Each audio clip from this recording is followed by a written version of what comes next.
Mob justice বা উশৃঙ্খল জনতার হাতে বিচার এর বিপক্ষে নিজেদের অবস্থান তুলে ধরলেন বৈষম্য বিরোধী ছাত্র আন্দোলনের 3 সমন্বয়ক নাহিদ ইসলাম, শারজিস আলম ও হাসনাত আব্দুল্লাহ। তারা ঢাকা বিশ্ববিদ্যালয় ও জাহাঙ্গীরনগর বিশ্ববিদ্যালয়ের দুজনকে মারধর করে হত্যার ঘটনায় বিচার নিশ্চিতের তাগিদ দিয়েছেন। বৈষম্য বিরোধী ছাত্র আন্দোলনের সমন্বয়ক এবং অন্তর্বর্তী সরকারের তথ্য ও সম্প্রচার মন্ত্রণালয়ের উপদেষ্টা নাহিদ ইসলাম বলেন, নির্যাতনকারী ও সন্ত্রাসীদের বিরুদ্ধে অতি দ্রুত আইনি ও প্রশাসনিক ব্যবস্থা না নিলে উত্তেজিত মবকে নিয়ন্ত্রণ করা সম্ভব হবে না। তবে শিক্ষার্থীদেরও দায়িত্বশীল ভূমিকা পালন করতে হবে। মব জাস্টিস গ্রহণযোগ্য নয় এবং কোনো সমাধানও আনবে না। ইডেন বে কক্সবাজার সমুদ্র সৈকতের উপর নিজেদের একটি ঠিকানা। মাত্র 5 লাখ টাকায় আপনিও হয়ে যেতে পারেন এই হোটেলের মালিক। ইডেন বে, a concern of Bhaiya Hotels. এর আগে ঢাকা বিশ্ববিদ্যালয়ের ফজলুল হক মুসলিম হলে গত বুধবার রাতে তোফাজ্জল হোসেন নামের একজন ব্যক্তিকে মারধর করে হত্যা করা হয়। অন্যদিকে জাহাঙ্গীরনগর বিশ্ববিদ্যালয়ে ছাত্রলীগের সাবেক নেতা শামীম আহমেদ ওরফে শামীম মোল্লাকে বুধবার মারধর করা হয়। ওই দিন রাতে হাসপাতালে চিকিৎসাধীন অবস্থায় তিনি মারা যান। এই 2 ব্যক্তির মৃত্যুর ঘটনায় মব জাস্টিস নিয়ে সমালোচনা চলছে। এরই মধ্যে 3 সমন্বয়ক বৃহস্পতিবার সামাজিক যোগাযোগ মাধ্যম ফেসবুকে আলাদা আলাদা স্ট্যাটাসে নিজেদের অবস্থান তুলে ধরেন। উপদেষ্টা নাহিদ ইসলাম লিখেছেন, ঢাকা বিশ্ববিদ্যালয় ও জাহাঙ্গীরনগর বিশ্ববিদ্যালয় গণপিটুনিতে মৃত্যুর ঘটনা দুঃখজনক। অতি দ্রুত বিশ্ববিদ্যালয় প্রশাসনকে তদন্ত সাপেক্ষে আইনি ব্যবস্থা নিতে হবে। এ সময় অতীতে শিক্ষার্থী নির্যাতনের ঘটনার বিচারের বিষয়েও গুরুত্বারোপ করেন নাহিদ ইসলাম। তিনি বলেন, বিশ্ববিদ্যালয় থেকে সুনির্দিষ্ট অভিযোগ সহ এই অভ্যুত্থান ও বিগত বছরগুলোতে যারা ছাত্রছাত্রীদের নিপীড়ন করেছে তাদের বিরুদ্ধে প্রশাসনের পক্ষ থেকে অতি দ্রুত মামলা করতে হবে।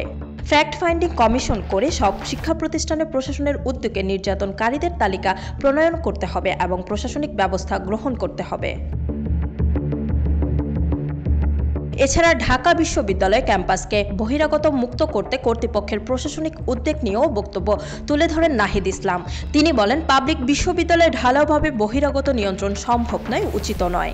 সুনির্দিষ্ট নীতিমালা প্রয়োজন যাতে বিশ্ববিদ্যালয় ক্যাম্পাসে শিক্ষার পরিবেশে বিঘ্ন না ঘটে। একই সঙ্গে রাজনৈতিক সাংস্কৃতিক পরিসর যাতে উন্মুক্ত থাকে এবং জনগণের সঙ্গে বিশ্ববিদ্যালয়ের মিথস্ক্রিয়ারও সুযোগ থাকে। বহিরাগত জনগণের চেয়ে ঢাকা বিশ্ববিদ্যালয় ক্যাম্পাসে ট্রাফিক নিয়ন্ত্রণ অতি জরুরি। অন্যদিকে বৈষম্য বিরোধী ছাত্র আন্দোলনের আরেক সমন্বয়ক শারজিস আলম ফেসবুকে দেওয়া স্ট্যাটাসে বলেন, মানসিক ভারসাম্যহীন হোক, চোর হোক অথবা দাগী আসামি হোক, কাউকে এভাবে পিটিয়ে মেরে ফেলার অধিকার বা সাহস কোনো একজন ব্যক্তি কিভাবে পান? মব জাস্টিসের নামে নরপশুর ন্যায় নির্মমতা কখনোই সমর্থনযোগ্য নয়। আইন নিজের হাতে তুলে নেওয়ার ক্ষেত্রে দৃষ্টান্তমূলক শাস্তির উদাহরণ তৈরি হওয়া প্রয়োজন। শারজিস আরও বলেন, কে কোথায় পড়ে কি করে সেটা মুখ্য নয়। অন্যায় সবসময় অন্যায়।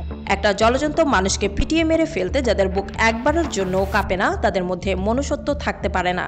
এছাড়া সমন্বয়ক হাসনাত আব্দুল্লাহ এই সংক্রান্ত একটি ফেসবুক স্ট্যাটাসে বলেন, মব জাস্টিস কোনো বিচার নয়, এটি শুধু আরও সহিংসতা ও অন্যায়ের কারণ হয়। আমরা ন্যায় বিচার চাই, সহিংসতা নয়।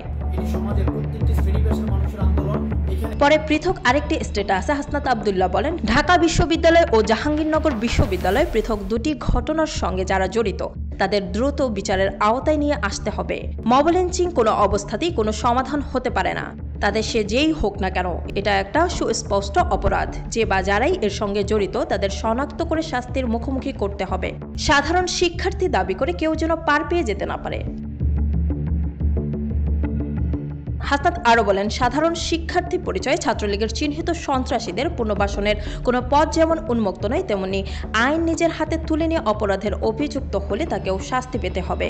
এ ব্যাপারে প্রশাসন এবং সাধারণ শিক্ষার্থীদের সজাগ দৃষ্টি রাখতে অনুরোধ করছি। সবশেষ বিগত সময় ক্যাম্পাসে শিক্ষার্থী নির্যাতনের ঘটনাগুলোর বিচার দাবি করে হাসনাত আব্দুল্লাহ আরও বলেন, 22 সেপ্টেম্বর ঢাকা বিশ্ববিদ্যালয় ক্যাম্পাস খুলবে। দেশজুড়ে অন্যান্য বিশ্ববিদ্যালয় ক্যাম্পাসও দ্রুত খোলা হবে। শিক্ষার্থীরা কোনো হামলাকারীর সঙ্গে ক্লাস ও পরীক্ষায় বসতে পারে না। ক্যাম্পাসে ছাত্রলীগের নৃশংস হামলাকারীদের বিরুদ্ধে এখনও কোনো মামলা করা হয়নি।